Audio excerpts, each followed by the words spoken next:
శ్రీ మహాగణపతే నమ. శివాయ గురువే నమ. శ్రీమాత్రే నమ.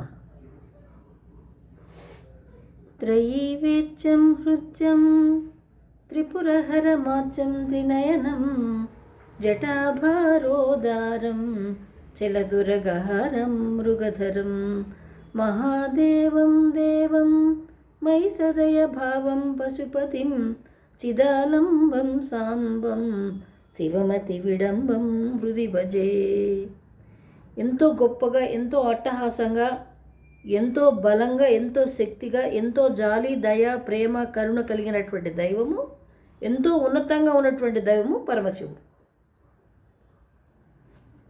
3 పురాలని ఒక బాణంతో ఒకే క్షణంతో ఆకాశంలో తిరుగుతుంటాయి ఆ పట్టణాలు.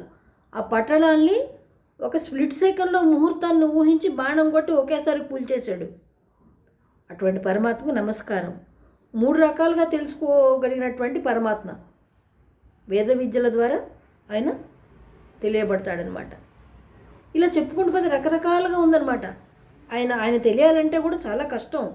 కానీ అందరూ వేదాన్ని అభ్యసించి ఆయన తెలుసుకునే ప్రయత్నం అనేది అందరికీ సాధ్యపడదు, కుదరదు. ఈ కలియుగంలో అసలు కుదరదు. కాబట్టి ఏం చేశాడు శివపరమాత్మ మన కోసం?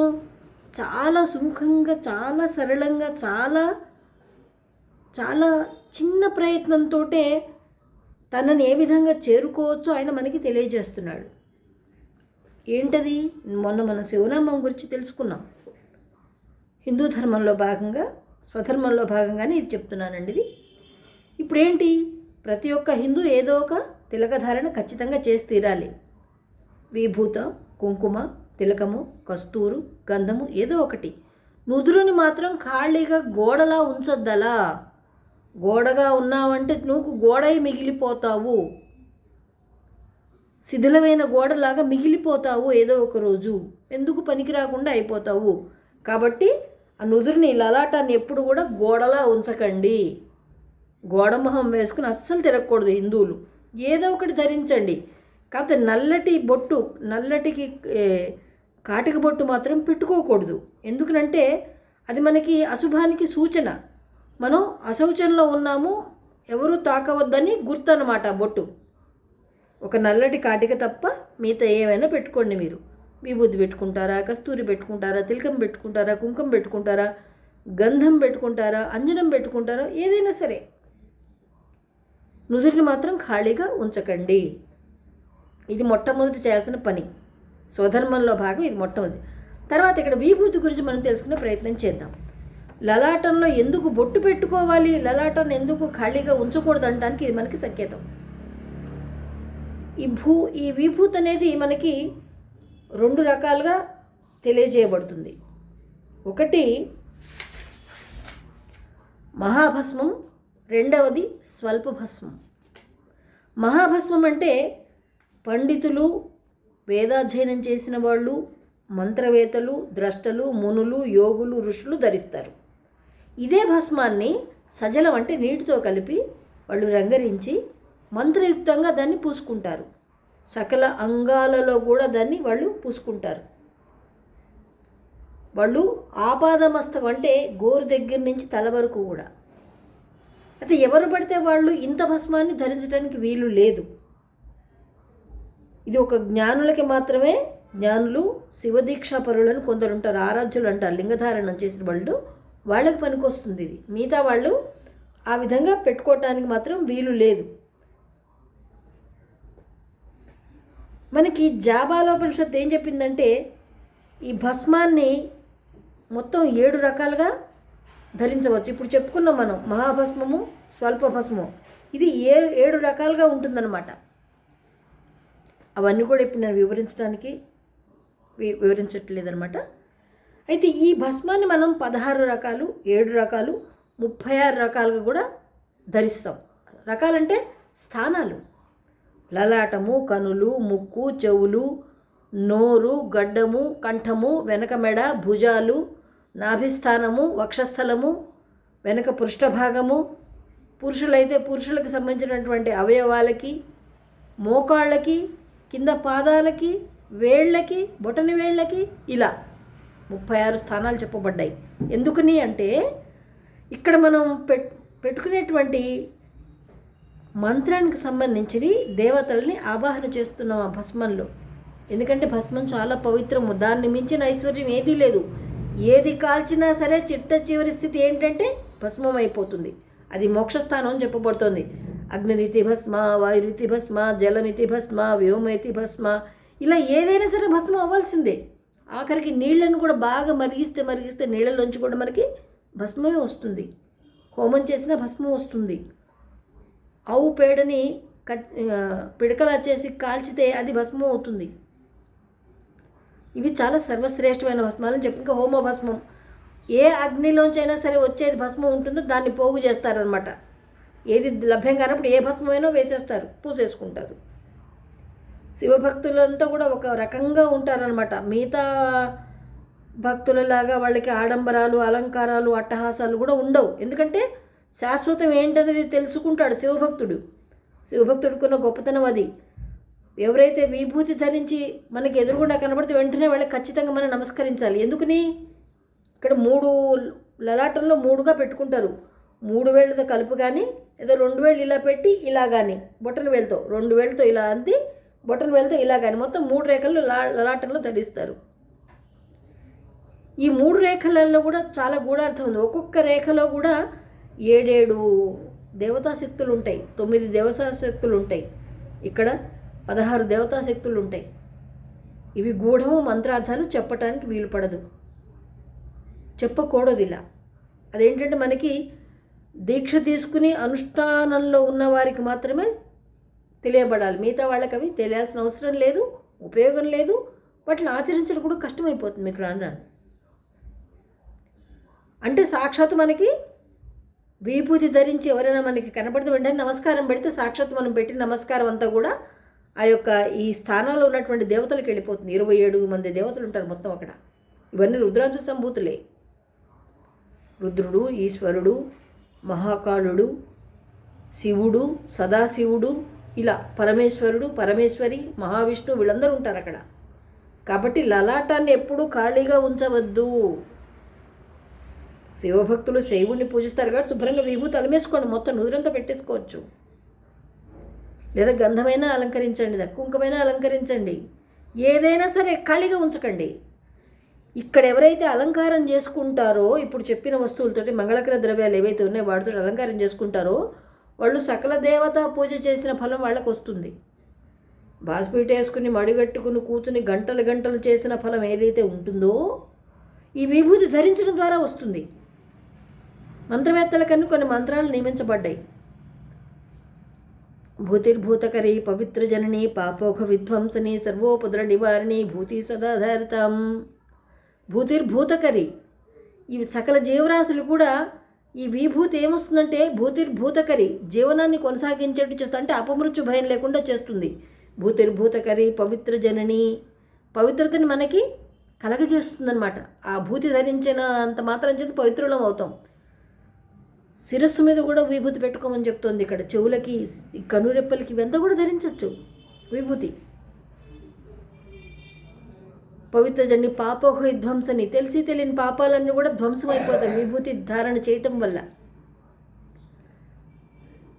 పాపో విధుని సర్వోపద్ర నివారణ, ఉపద్రవాలు ఏవైతే ఉన్నా అవన్నీ కూడా నివారింపబడతాయి, అడ్డుకోబడుతుంది విభూతి ధరించిన వాడికి.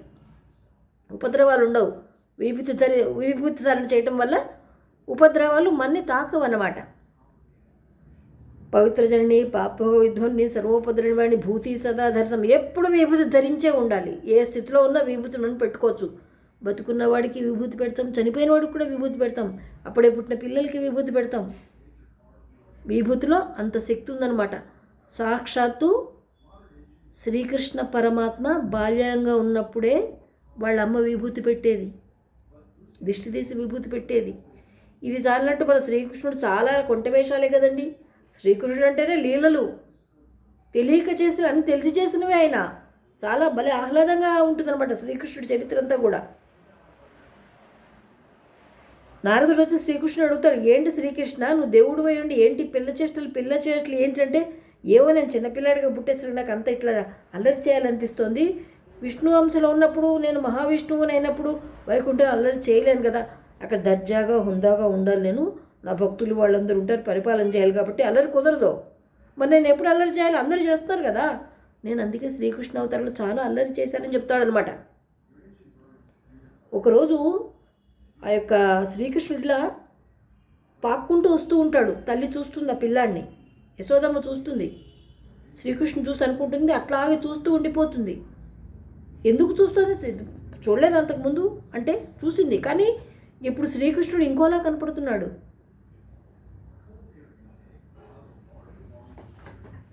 ఆమెకు ఎలా కనపడ్డాడు శ్రీకృష్ణుడు అంటే సాక్షాత్తు పరమశివుడిలాగా కనపడ్డాడు.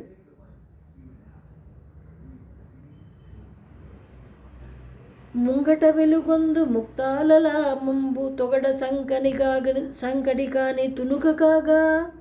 ఆ ముక్తాలలం ఏంటంటే అది ఒక ఆభరణలా కనపడుతోంది. ఆభరణమే అది, కానీ పాములా కనపడుతోంది అనమాట ఆవిడికి.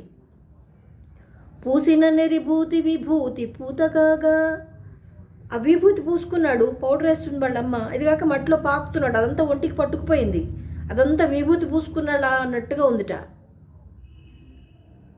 ఇక్కడ లలాటంలో ఏంటి? కావేరి బొట్టు మెరుస్తోంది. అంటే వాళ్ళమ్మ ఎంత నల్ల కస్తూరి పెట్టింది, దిష్టి కొట్టకుండా ఉంటుంది. అది 3వ కన్నులా ఉందిట. నెమలి పింఛము ఇక్కడ పెట్టింది కదండి, ఆ ముక్తాలమంతా కూడా చంద్రరేఖలా ఉంది. ఆ సికి పింఛం పెట్టింది కదా, అదేమో ఇలా నాగాభరణంలా ఉంది. ఆ శ్రీకృష్ణుడు అచ్చంగా ఇప్పటికి ఎలా కనపడుతున్నాడు? శివుడిలా కనపడుతున్నట్ట. చిన్నగా పాక్కుంటూ వచ్చే శివుడు ఎలా ఉంటాడో బాలాశివుడు అలా కనపడుతున్నట్ట. అంటే విభూతిలో అంత శక్తి ఉందన్నమాట, ఆకర్షించేస్తుంది మనుషుల్ని. అది కర్ష అంటే నలిపేస్తుంది. ఏం నలిపేస్తుంది? ఇప్పుడు చెప్పుకున్నాం, పాపాలని, ఉపద్రవాలని, ఇవన్నిటి కూడా నలిపి పడేస్తుంది అనమాట. భూతిర్భూతకరి పవిత్ర జనని పాపౌఘ విధ్వంసని సర్వోపద్ర నివారిణి భూతి సదాధార్థం శ్రీకరించ పవిత్రంచ రోగదోష నివారిణి. శ్రీకరించ మనకన్నీ కూడా శుభాలను కలగజేస్తుంది. శ్రీకరించ పవిత్రంచ పవిత్రాలను చేస్తుంది మన్ని. రోగదోష నివారిణి రోగాలు రాకుండా చేస్తుంది, నివారింపబడతాయి రోగాలన్నీ కూడా. శ్రీకరించ పవిత్రంచ రోగదోష నివారిణి. భస్మం త్రైలోక్య పావనం. భస్మం ఎక్కడున్నా సరే అది పావనమైందే. 3 లోకాలను కూడా పవిత్రం చేస్తుంది. మనకి అనుష్ఠాన పరులకు ఒక్కొక్కసారి నీరు దొరకకపోవచ్చు, స్నానానికి సంధ్య వార్చాలి, అభిషేకం చేసుకోవాలి, పూజ చేసుకోవాలి, ఏమీ దొరకకపోవచ్చు. దగ్గర విభూతి ఉన్నా చాలు చేసేసుకోవచ్చు. ఎలా తెలుసా? ఆ విభూతిని ఇలా మంత్రించి శిరస్సు మీద చల్లుకుంటే చాలు. అగ్ని స్నానం అని చెప్పబడుతోంది. ఇది నీటితో చేసేది ఒక్కటే స్నానం కాదు, అగ్ని స్నానం అంటే విభూతితో చల్లుకునే. ఇది సర్వశ్రేష్టమైన స్నానం. ఇది ఏ మంత్ర ఉపదేశానికైనా మనకి అర్హత కలిగిస్తుంది, ఏ మంత్ర ఉపదేశాన్ని ఇవ్వటానికైనా అర్హత కలిగిస్తుంది. ఈ భూతి అంత విశిష్టమైందనమాట. ఇక్కడ విభూతి ఎవరైతే ధరిస్తున్నారో వాళ్ళు సాక్షాత్తు చంద్రుడితో సమానం, సూర్యుడితో సమానం, శివుడితో సమానం, విష్ణువుతో సమానం, అశ్విని దేవతతో సమానం. ఆ స్థాయి వర్ణించడానికి వీలు లేనిది అసలు. ఇవేమీ రావండి మాకు, ఇన్ని మంత్రాలు, ఈ కథలు ఇవన్నీ రావండి. ఏదో విభూతి అయితే షాప్కి వెళ్తాం, 10 రూపాయలు పెట్టి ఉండి తెచ్చుకుంటాం అంటారు. తెచ్చుకోండి, పర్లేదు. కులము, గోత్రము, వర్ణంతో సంబంధమే లేదు. నువ్వు ఏ కులంలో అయినా ఉండు, ఏ కులంలో ఉండు, బ్రాహ్మడివా, కోమటివా, క్షత్రియుడివా, శూద్రుడివా, ఇంకో వర్ణం వాడివా, దళిత మహానుభావుడివా, ఎవరైనా సరే శుభ్రంగా విభూతి పెట్టుకుని శివ శివ శివ శివ విభూతి పెట్టుకున్నావు అనుకో, సాక్షాత్తు నువ్వే శివుడు. ఈ విభూతి ధరించడం వల్ల చేసిన పాపాలన్నీ తొలగిపోతాయి. కొంత మతం మార్చుకుంటుంటారు కదండి కొందరు, ఈ మతంలోంచి ఆ మతంలోకి వెళ్ళిపోవటం, ఆ మతం నుంచి ఈ మతంలోకి వెళ్ళిపోవడం, అటువంటి పాపాలు కూడా నశిస్తాయి. మళ్ళా గర్వాపసి అంటున్నారు కదా ఈ మధ్య, అట్లా గర్వాపసి అయిపోయావు అనుకోండి, మళ్ళా మార్చుకున్న మతంలోంచి నీ కులంలోకి వచ్చేసి ఇంత విభూతి పెట్టుకున్నావంటే నువ్వు ప్రక్షాళన అయిపోయినట్టే లెక్క. మన ధర్మాలు ఎంత సూక్ష్మంగా, ఎంత చిన్నగా, ఎంత తేలిగ్గా ఉన్నాయి చూసారా? ఓ తలకాయలు పగలు కొట్టేసుకుని ప్రార్థనలు చేయటం, నేలకేసి తల కొట్టుకుని ప్రార్థన చేయటం ఏమీ లేవు మనకి. మంచిగా దర్జాగా మంచిగా హాయిగా కూర్చునే రాసుకుంటాం మనం. చక్కగా ఇంత విభూతి తీసుకుని నీళ్ళల్లో శివ శివ శివ శివ లేదా ఓం నమ శివాయ, ఓం నమ శివాయ అనుకుని చక్కగా రాసేసుకోండి చాలు. మీ అంత పవిత్రులు ఈ ప్రపంచంలో ఇంకెవరూ లేరు. చూసారా? మీరు ఏ వర్ణం వాళ్ళైనా సరే మీరు విభూతి ధరిస్తే మీరు సాక్షాత్తు పరమశివుడితో సమానం. ఆ శివుడు మీ వైపు చూస్తూ ఉంటాడు. అరే ఇతను విభూతి ధరించాడే అని చక్కగా ప్రేమగా చూస్తాడు మీ వైపు. విభూతి అంటే జ్ఞానం, విభూతి అంటే ఐశ్వర్యం, విభూతి అంటే శాంతి, విభూతి అంటే జ్ఞానం. ఇవే కదండి మనుషులకు కావాల్సింది. తింటమే ఉంది, అన్ని జీవులు తింటున్నాయి, అన్ని జీవులు మిగతా కార్యక్రమాలు అన్నీ చేస్తున్నాయి, అన్ని జీవులు పడుకుంటున్నాయి, అన్ని జీవులకు విసర్జకాలు చేస్తున్నాయి. గొప్పతనం ఏముంది? నువ్వు మనిషి కదా, తెలుసో తెలియకో ఇతర మతంలోకి మారావు, నీకు జ్ఞానం అవ్వట్లేదు. ఎంత చేసినా దశమ భాగమే తే తే తే తే పిండి పిండి పిప్పి చేస్తున్నారు మిమ్మల్ని. మీ కష్టార్జితం మీరు ఎవ్వరికీ ఇవ్వక్కర్లేదు. శుభ్రంగా విభూతుకొని పూసుకోండి చాలు. మీ కష్టార్జితం మీరే అనుభవించండి. మీ ఇంట్లో దేవుణ్ణి పెట్టుకోండి, మీ ఇంట్లో దీపం పెట్టుకోండి, మీ దేవుడికే మీ దశబాబాకు అర్పించండి. వీలుంటే క్షేత్రాలకు వెళ్ళండి, అక్కడ చరిత్ర తెలుసుకోండి, చూడండి. ఆ వీలు లేదు, మీ ఇంట్లో చక్కగా గణపతినో శివుణ్ణి అమ్మవారిని పెట్టుకోండి, కృష్ణుడిని పెట్టుకోండి, రాముడిని పెట్టుకోండి. ఇంత దీపారాధన వేయండి, చక్కగా ఏదో ఒకటి నైవేద్యం పెట్టండి స్వామికి. అరటి పండో పటిక బెల్లమో ఏదో ఒకటి, లేదా మీరు వండుకున్న పదార్థమో ఇంత విభూతి పెట్టి నైవేద్యం పెట్టి చూడండి. మీ అంత వాళ్ళు ఇంకెవరూ లేరు అసలు ప్రపంచంలో. చూసారా ఎంత ఎంత సున్నితంగా చెప్పాడు మన పరమాత్మ. మీ దశమభాగం మీరు ఎవరికి ఇవ్వక్కర్లేదు, మీ కష్టార్జితం అది. ఎందుకు ఇవ్వాలండి మీరు దశమభాగం? వాళ్ళకి ఎందుకు ఇవ్వాలి? ఇవ్వకండి. మీకు ఎవరైనా ఉట్టిగా ఇస్తున్నారా? ఏదైనా పని చేస్తేనే కదా పైసా వస్తుంది. మీ కష్టార్జితాన్ని మీరే హక్కుదారులు. మీ కష్టార్జితం మీరు ఎవరికి ఇవ్వక్కల్లా.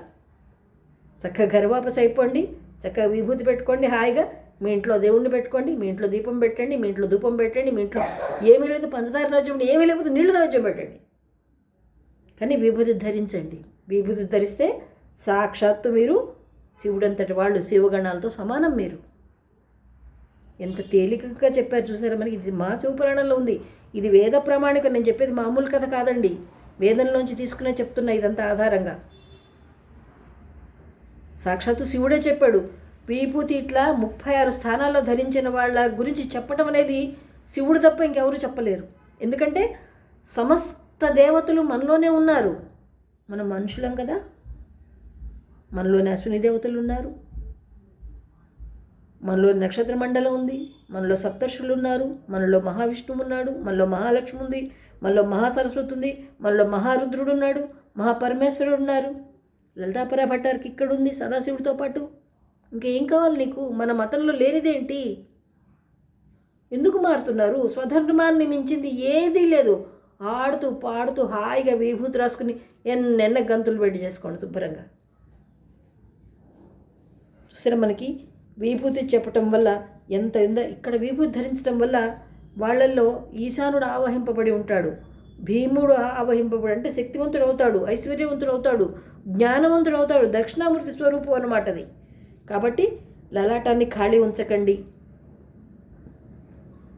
అడ్డంగానో నిలువుగానో ఎట్లా కొట్ట లలాటాన్ని మాత్రం నింపండి. సింధూరంతోటో, గంధంతోటో, విభూతితోటి, కస్తూరితోటి, దేంతో కాటికి మాత్రం వద్దు. నల్ల కాటి కళ్ళకి పెట్టుకెళ్ళదు, అది మాత్రం వద్దు. మిగతా దేంతైనా లలాటాన్ని శుభ్రంగా ఖాళీగా ఉంచదు, అసలు ఫుల్గా నింపేయండి. మనం చూడంగానే అర్థం, అమ్మో వీడు హిందువు, వీడు విభూతిధారి, వీడు త్రిపుండ్రధారి అని చెప్పి దెబ్బకు నమస్కారం పెట్టాలన్నమాట. అలా అందరూ ధరించేసేయండి శుభ్రంగా. అందరికీ కూడా పుణ్యమే వస్తుందని చెప్పబడుతుందన్నమాట. కానీ మోచేతులకు కూడా రాసుకోమని చెప్తున్నారు శాస్త్రం ఇక్కడ. మోచేతులు, భుజాలు, కండరాలు, వెనక వీపు భాగము, ఈ వెనక మీరు శివదీక్ష పరులైతే ఒళ్ళంతా రాసుకోవటానికి అర్హులు. శివదీక్ష తీసుకోలేదనుకోండి, నాభి దిగకుండా పైకి ఒళ్ళని పైనంతా పూసేసుకోవచ్చు శుభ్రంగా. విభూతి తలకు కూడా పట్టించేసేమండి. అందులో ఉన్నటువంటి శక్తులు ఏ అవయవంలో ఏ దేవత ఉన్నారో వాళ్ళందరూ కూడా యాక్టివేట్ అవుతారు. ఆ దేవతకు సంబంధించిన నాలెడ్జ్ అంతా కూడా మనకు ఆటోమేటిక్గా వచ్చేస్తుంది. దక్షిణామూర్తి ఉన్నారు, ఆయన యాక్టివేట్ చేసుకున్నప్పుడు మనకి ఎంతో జ్ఞానం అనేది మనకు అబ్బుతుంది. మౌనంగానే వచ్చేస్తుంది ఆటోమేటిక్గా. ఎవరో చెప్తే వచ్చేది కాదు. అంత శక్తివంతం ఉన్నవాడు. అట్లాగే ఇక్కడ చెవులకు పూసుకున్నారు, ఇక్కడికి పూసుకున్నారు. అశ్విని దేవతలు అంటే ఆరోగ్యం, మనకి వైద్యము జాగ్రత్తలన్నీ కూడా తెలిసిపోతాయి మనకి. నేత్రాలు, నక్షత్ర మండలం, దానికి సంబంధించిన నాలెడ్జ్ అంతా వస్తుంది, ఖగోళానికి సంబంధించిన నాలెడ్జ్ అంతా వస్తుంది. శిరస్సు సాక్షాత్తు పరమేశ్వరుడి స్థానం ఇది, సహస్రారం. అందులో ఉండే శక్తి అంతా కూడా యాక్టివేట్ అవుతుంది. చిన్న విభూతి, ఒక 10 రూపాయలు చిన్న విభూతి చూసారా. మీకు ఏ మంత్రం రాకపోతే శివ అనుకోండి. మీరు నిలువుధ త్రిపుండ్రాలు పెట్టుకున్నారు అనుకోండి, రామ రామ కృష్ణ కృష్ణ కేశవ కేశవ అనుకుంటారు.